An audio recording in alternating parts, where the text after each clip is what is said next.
It wasn't long after the wedding before you became pregnant.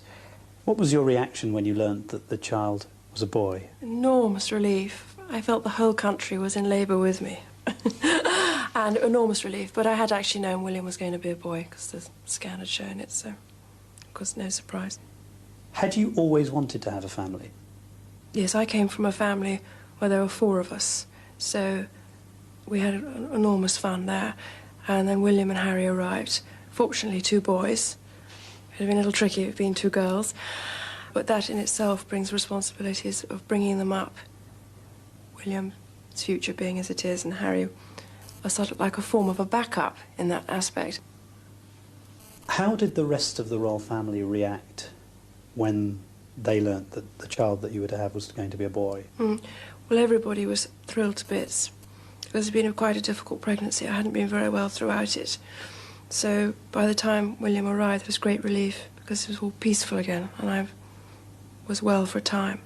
Then I was unwell with postnatal depression, which no one ever discusses postnatal depression. You have to read about it afterwards. And that in itself was a bit of a difficult time. You'd wake up in the morning feeling you didn't want to get out of bed, you felt misunderstood, and just very, very low in yourself. Was this completely out of character for you? Yes, very much so. I've never had a depression in my life. But then when I analysed it, I could see that the changes I'd made in the last year had all caught up with me, and my body had said, we want a rest.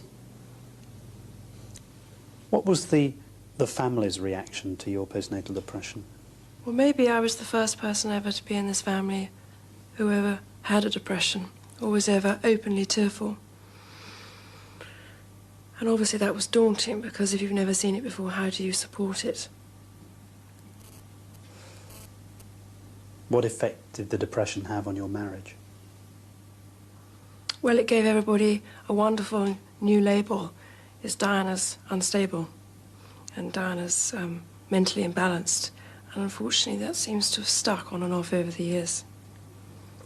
According to press reports, it was suggested that it was around this time things became so difficult that you actually tried to injure yourself. Is that true? When no one listens to you, or you feel no one's listening to you, all sorts of things start to happen. For instance, you have so much pain inside yourself that you try and hurt yourself on the outside because you want help, but it's the wrong help you're asking for. People see it as crying wolf or attention-seeking, and they think because you're in the media all the time, you've got enough attention, inverted commas. But I was actually crying out because I wanted to get better in order to go forward and continue my duty and my role as wife, mother, Princess of Wales. So, yes, I did inflict upon myself. I didn't like myself. I was ashamed that I couldn't cope with the pressures. What did you actually do? Well, I just hurt my arms and my legs. And I work in environments now where I see women doing similar things, and I'm able to understand completely where they're coming from. The depression was resolved, as you say, but it was subsequently reported that you suffered bulimia. Is that true? Yes, I did. I had bulimia for a number of years. And that's like a secret disease you inflict it upon yourself because your self-esteem is at a low ebb and you don't think you're worthy or valuable. You fill your stomach up 4 or 5 times a day, some do it more, and it gives you a feeling of comfort. It's like having a pair of arms around you, but it's temporary. Then you're disgusted at the bloatedness of your stomach, and then you bring it all up again. And it's a repetitive pattern, which is very destructive to yourself. How often would you do that on a daily basis? Depends on the pressures going on. If I'd been on what I call an away day, where I'd been up part of the country all day, I'd come home feeling pretty empty because my engagements at that time would be to do with people dying, people very sick, marriage is the problem, all that. And I'd come home and it would be very difficult to know how to comfort myself, having been comforted lots of other people. So it would be a regular pattern to jump into the fridge. It was a symptom of what was going on in my marriage. I was crying out for help, but giving the wrong signals. And people were using my bulimia as a coat on a hanger. They decided that was the problem. Diana was unstable. And so you subjected yourself to this phase of binging and vomiting? You could say the word subjected, but it was my escape mechanism, and it worked for me at that time. Did you seek help from any other members of the royal family? No. You have to know that when you have bulimia, you're very ashamed of yourself, and you hate yourself. So, and people think you're wasting food. So you don't discuss it with people. And the thing about bulimia is your weight always stays the same, whereas with anorexia you visibly shrink. So you can pretend the whole way through. There's no proof. The biography of the Prince of Wales, written by Jonathan Dimbleby, which, as you know, was published last year, suggested that you and your husband had very different outlooks, very different interests.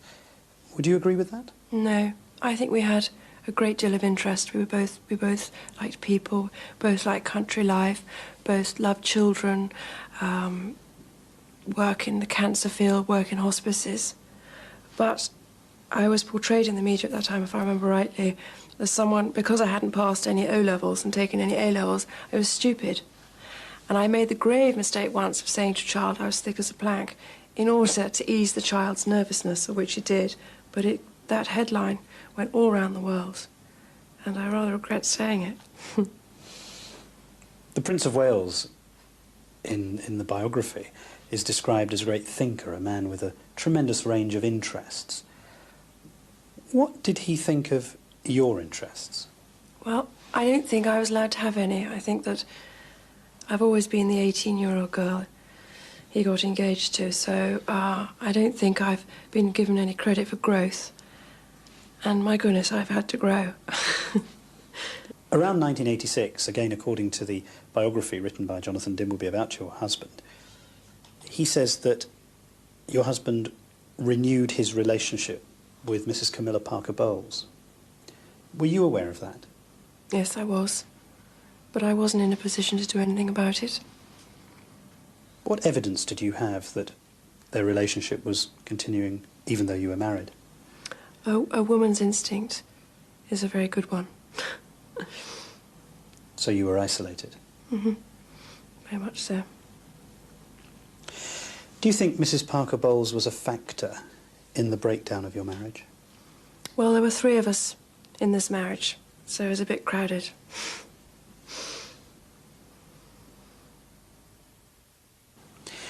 By the December of that year, as you say, you'd agreed to a legal separation. Mm-hmm. What were your feelings at the time? Deep, deep, profound sadness. 'Cause we had struggled to keep it going, but obviously we'd both run out of steam. And in a way, I suppose it could have been a relief for us both that we'd finally made our minds up. But my husband asked for separation and I supported it. It was not your idea? No, not at all. I come from a divorced background, and I didn't want to go into that one again. What happened next?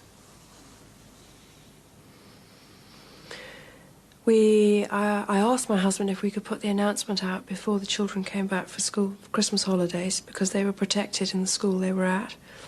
And he did that. And it came out on December the 9th. I was on an engagement up north. I heard it on the radio. And it was just very, very sad. Really sad. A fairy tale had come to an end. And most importantly, our marriage had taken a turn, different turn. Do you think the Prince of Wales will ever be king? I don't think any of us know the answer to that. And obviously it's a question that's in everybody's head. But who knows? Who knows what fate will produce? Who knows what circumstances will provoke? But you would know him better than most people.